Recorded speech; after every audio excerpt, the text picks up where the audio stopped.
पीले दांत वाली बहू। रंजना कभी ब्रश नहीं करती थी।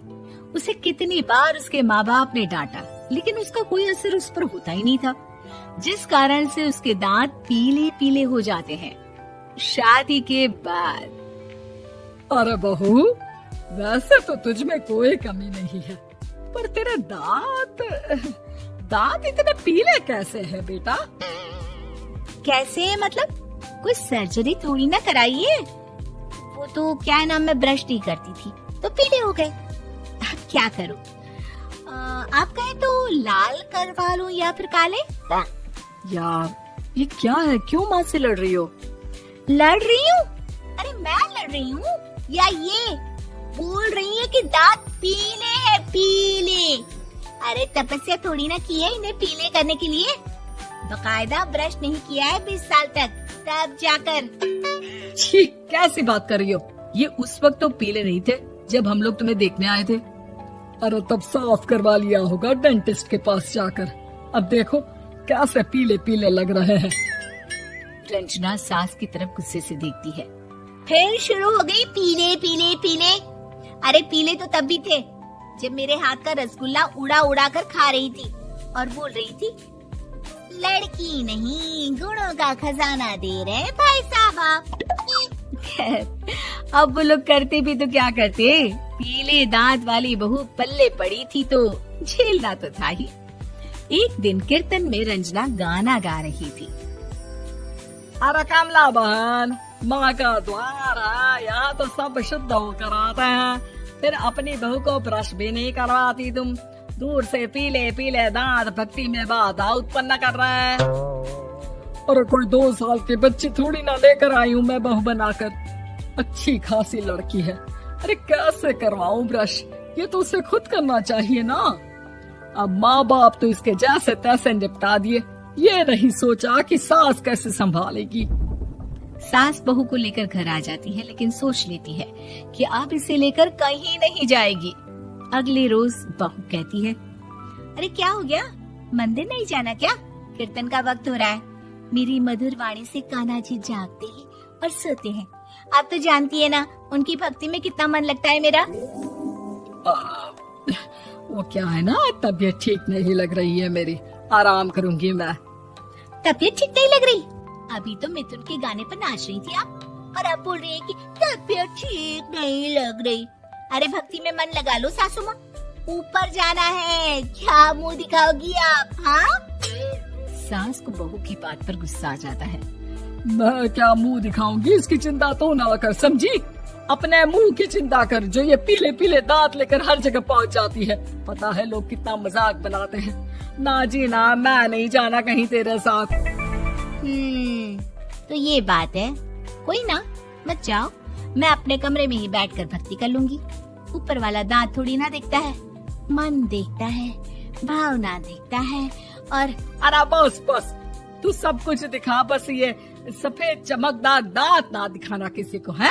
जा यहाँ से। बहू को सास की बात का कोई फर्क नहीं पड़ता, वो तो जैसी थी वैसी ही रह जाती है। सुबह नहाकर किचन में खाना बनाना, फिर खाना खाना, कीर्तन भजन करना और सो जाना। एक दिन, माँ जी मैं सहेली के घर जा रही हूँ, शाम को लेट आऊंगी। हाँ, तो जाना, मैंने कौन सा तेरी आरती करनी है घर पर बैठकर। रंजना सहेली के घर जाती है, जहाँ वो पार्टी में जाने की तैयारी कर रही होती है। अरे शिखा, कहाँ जाने की तैयारी कर रही है? मैं गलत वक्त पर आ गई क्या? अरे नहीं यार, उल्टा सही वक्त पर आई है।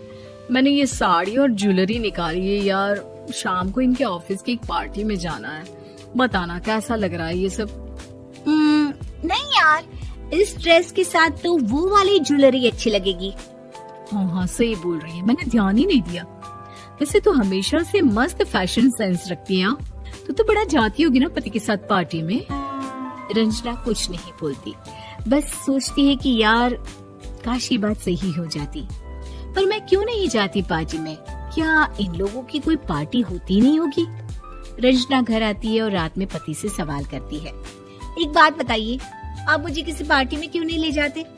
क्या आपके यहाँ ऑफिस में पार्टी नहीं होती? पति बेचारा क्या कहता कि दांत पीले हैं तुम्हारे इसलिए। अरे कोई पार्टी होती नहीं हम लोगों के ऑफिस में, तो कहाँ से लेकर जाऊं? और मार्केट, मॉल, कहीं वीकेंड घूमना, कहीं तो। अरे यार, सारे हफ्ते में एक छुट्टी मिलती है, तो सोचता हूँ कि आराम ही कर लूं। क्यों? रंजना मन मार के रह जाती है। पहले कभी सास के साथ मंदिर जाया करती थी, लेकिन वो भी सास ने ले जाना बंद कर दिया। घर बैठी बैठी रंजना बोर हो जाती है। तभी उसे आइडिया आता है और वो मायके जाने का सोचती है। सासू माँ, 2 दिनों के लिए मम्मी के घर जा रही हूँ। अच्छा ठीक है, आराम से जा। और हाँ, माँ से कुछ अच्छी आदत सीख कर आना कि कैसे शरीर के हर भाग की तरह दांतों की सफाई भी जरूरी होती है, समझी? शुरू हो गई ना आप? वो लोग आपकी तरह नहीं है कि छोटी छोटी बात का बतंगड़ बना दे। उन लोगों के लिए मैं मायने रखती हूँ, ना कि मेरे पीले पीले दांत। रंजना माँ को बिना बताए उन लोगों को सरप्राइज देती है, लेकिन जैसे ही वो दरवाजे पर पहुँचती है, अंदर देखती है कि घर वाले कहीं जा रहे होते हैं। अब माँ, काश रंजना दीदी के दांतों वाली प्रॉब्लम नहीं होती, तो वो भी हम लोगों के साथ चलती ना बुआ जी की बेटी की शादी में। हाँ बेटा, लेकिन अब उसे कौन समझाए कि उसको उसके पीले दांत नहीं दिखते, लेकिन उसके आसपास के लोगों को कितना एम्बैरेसिंग फील कराते हैं। मुझे तो कितनी बार उसके स्कूल की टीचर ने शिकायत की कि उसके साथ कोई लड़की बैठना भी नहीं चाहती, और ना ही कॉलेज में कोई उससे बात करना चाहता था। लेकिन पता नहीं क्यों उसे ये बात समझ में ही नहीं आती। कोई कमी नहीं है उस लड़की में, बस यही कि दांत पीले हैं।